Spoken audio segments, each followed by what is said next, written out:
Hey, welcome back. Today is January 17th, Sunday, and on this post I'll be telling you about the overall crypto markets very quickly before diving into the graph, GRT, USD, and see what exactly is going on in this market since the last time I have spoken.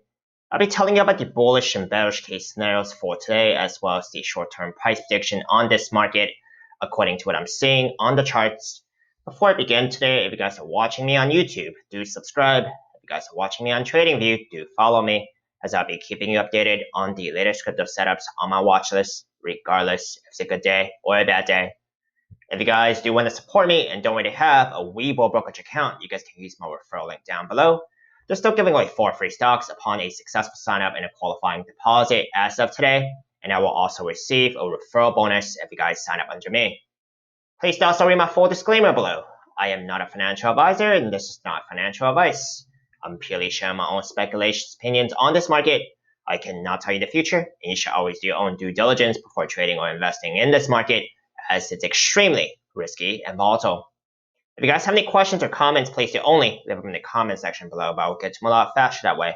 Now, let's do a very quick dive into the crypto markets and just do a reiteration of what I said in my earlier post today in regards to Bitcoin dominance and Bitcoin price action. As I've been mentioning on Bitcoin dominance here, the time frame I'm still looking on is the daily time frame, because the price action has actually just broken below the 50 MA on the daily time frame. That looks good to me in terms of trading altcoins, as opposed to if Bitcoin dominance was trending upwards. Measure target here of the breakdown of this head and shoulders pattern that I've been mentioning for quite some time. It's about 63.5% in that range. So if the price action here on this chart continues toward that measured target, which may or may not be reached, could also be overreached, then I'll be a lot more optimistic in trading altcoins, as opposed to if Bitcoin dominance changes course and goes back up.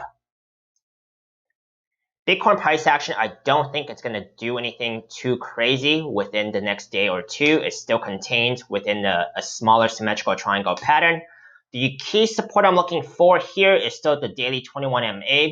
If that breaks, then I will have to readjust the symmetrical triangle pattern into a bigger one, because then I'll be looking at the 12-hour 50 MA as support instead.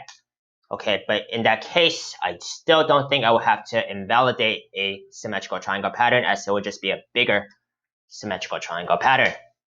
Of course, if Bitcoin starts dumping, then I would be a little more careful of altcoins, because that altcoin price action could dump with it. The magnitude of the dump would be, in my opinion, dependent on which way Bitcoin dominance trends. Now let's go into GRTUSD and see what exactly is going on in here. In GRTUSD, as I have mentioned quite some time ago, there was a falling wedge pattern, 68% chance of it breaking upwards. Broke upwards, got rejected by some pretty key resistances here, including the daily 21 MA and the 12-hour 50 MA right here. However, price action has finally broken above these key resistances, broken above some key fib levels as well. Right now, on the daily time frame, where I can see most clearly what's going on, is that the daily candle has closed above, well, not closed yet, it's still about an hour left on this daily candle, but if it actually does close on top of this 45-cent fib level range, then it tells me that this price action has flipped this resistance into support, which is a good sign for the bulls. And the next level of resistance here I'm looking at would be about the 54.55 cent range. Okay, let's take a look into the smaller time frame and see what exactly could be going on. On the hourly time frame, and I like to take a look even at the 15-minute time frame because of a new trend that has started, would be I see a possible falling wedge pattern here. Specifically on the 15-minute time frame, however, it did break below the 15-minute 21 MA right here. So the next level of support I'll be looking at would be the 15-minute 50 MA. That's right underneath, fast approaching. Now, this falling wedge pattern is 68% chance of it breaking upwards if it stays intact. So check that stat on your own. If it actually does break upwards, let's say by even within the next hour, okay, I'm choosing this point because it would incorporate it would take into consideration of the 54-55 cent fib level right here. So when it actually breaks out, it won't get rejected right at this level, okay, like it would if I choose any of these other expected breakout points right here. So it may not break out by the next hour, but I'm just choosing it for that reason because it takes into consideration of one last resistance as of this snapshot. If it actually does break out at that point, then I do have a measure target, theoretical target only, may or may not be reached, could also be overreached. It's about 60 cents, okay, about 60 cents, which is pretty in line with the breakout target of that falling wedge pattern I've been talking about for quite some time. Now, let's take a look into some of the key supports I would pay attention to, such as the 15-minute 50 MA, that's fast approaching, the white line right here. The 30-minute 21 MA, 50 MA on the 30-minute time frame as well.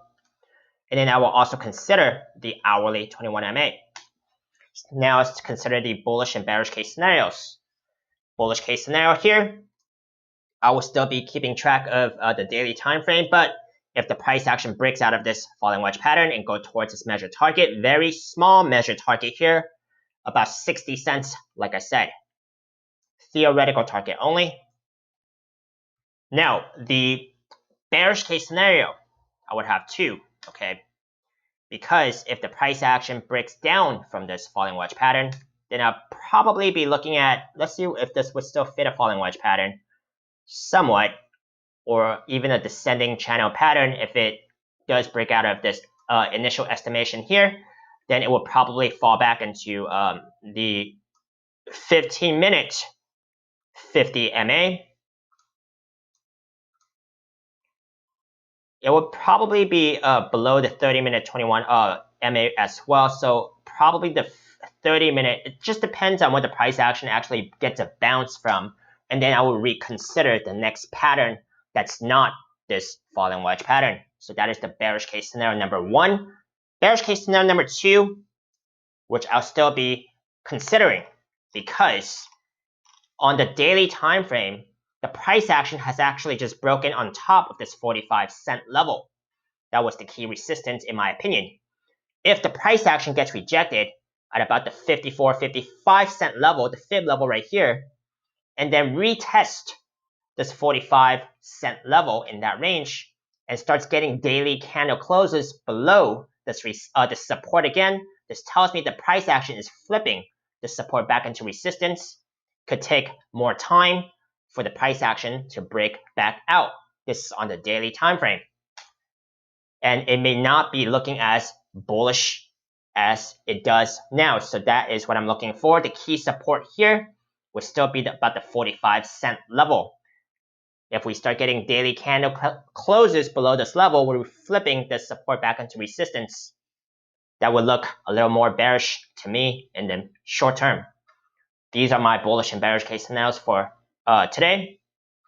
Let me know if you found it helpful. Give me a thumbs up if you did. Let me know agreements, disagreements, feedback. I would love to hear them.